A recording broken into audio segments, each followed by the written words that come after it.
ডিম দৈনন্দিন জীবনে একটি পরিচিত উপাদান হলেও এর ব্যবহার ও প্রভাব কেবল রান্নাঘরেই সীমাবদ্ধ নয়। পুষ্টিগুণ, সৌন্দর্য চর্চা, ঘরোয়া সমাধান থেকে শুরু করে সামাজিক ও নীতিগত আলোচনাতেও ডিম বিভিন্নভাবে জায়গা করে নিয়েছে। সহজলভ্য এই খাদ্যপণ্যটি দীর্ঘদিন ধরেই সাধারণ মানুষের জীবনযাত্রার সঙ্গে ওতপ্রোতভাবে জড়িত। পুষ্টিগুণের দিক থেকে ডিমে রয়েছে উচ্চমাত্রার প্রোটিন, প্রয়োজনীয় অ্যামোনিয়া অ্যাসিড ও নানান ভিটামিন। যদিও সরাসরি কাঁচা ডিম খাওয়ার বিষয়ে স্বাস্থ্য ঝুঁকির কথা বলেন বিশেষজ্ঞরা, তবু কাঁচা ডিমের পুষ্টিগুণ নিয়ে জনসচেতনতা তৈরি হয়েছে বহু আগেই। সৌন্দর্য চর্চায় কাঁচা ডিমের ব্যবহারও উল্লেখযোগ্য। চুলের যত্নে ডিমের সাদা অংশ এবং ত্বকের যত্নে ডিমের ফেস প্যাক দীর্ঘদিন ধরেই ঘরোয়া পদ্ধতি হিসেবে ব্যবহৃত হয়ে আসছে।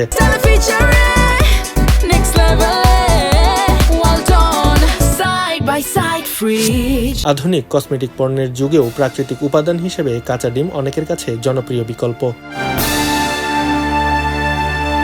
রান্না ও খাদ্য শিল্পে ডিম একটি অপরিহার্য উপাদান। বেকারি, কেক, বিস্কুট, মোয়াজিন, আইসক্রিম সহ নানা পণ্যের মূল উপাদান হিসেবেই কাঁচা ডিম ব্যবহৃত হয়। ফলে ডিমের দাম, সরবরাহ ও মান নিয়ন্ত্রণ খাদ্য শিল্পের জন্য একটি গুরুত্বপূর্ণ বিষয়। আবার রাজনৈতিক সংস্কৃতিতে কাঁচা ডিমের আরও একটি আলোচিত ব্যবহার হলো প্রতিবাদ বা ক্ষোভ প্রকাশের প্রতীক হিসেবে প্রতিপক্ষের দিকে ডিম নিক্ষেপ, সেটি হোক ভালো কিংবা পচা। দেশ বিদেশে বিভিন্ন সময়ে রাজনৈতিক নেতা, বক্তা বা বিতর্কিত ব্যক্তির দিকে ডিম ছোড়ার ঘটনা ঘটেছে, যা সাধারণত প্রতীকী প্রতিবাদ হিসেবে ব্যাখ্যা করা হয়। তবে আইন শৃঙ্খলা রক্ষাকারী বাহিনী ও বিশ্লেষকদের মতে এ ধরনের ঘটনা রাজনৈতিক অসহিংসতার প্রকাশ এবং তা জনশৃঙ্খলা ও গণতান্ত্রিক আচরণের জন্য নেতিবাচক বার্তা বহন করে। অনেক ক্ষেত্রে ডিম নিক্ষেপের ঘটনা রাজনৈতিক উত্তেজনা বাড়িয়ে তোলে এবং আইনি পদক্ষেপেরও কারণ হয়ে ওঠে। ফলে বিষয়টি রাজনৈতিক শিষ্টাচার ও সহনশীলতা নিয়ে নতুন করে আলোচনা সৃষ্টি করে।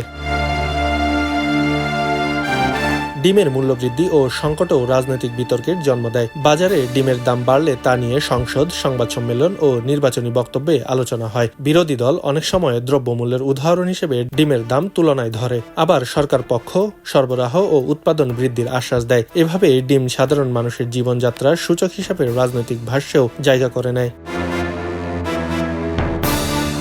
সব মিলিয়ে বলা যায়, ডিম কেবল একটি খাদ্যপণ্য নয়, এটি পুষ্টি, অর্থনীতি ও রাজনৈতিক সংযোগস্থলেও অবস্থান করছে। সাধারণ মানুষের নিত্যদিনের খাবার হয়েও ডিম নীতি নির্ধারণ ও রাজনৈতিক আলোচনায় এক নীরব কিন্তু গুরুত্বপূর্ণ ভূমিকা পালন করছে।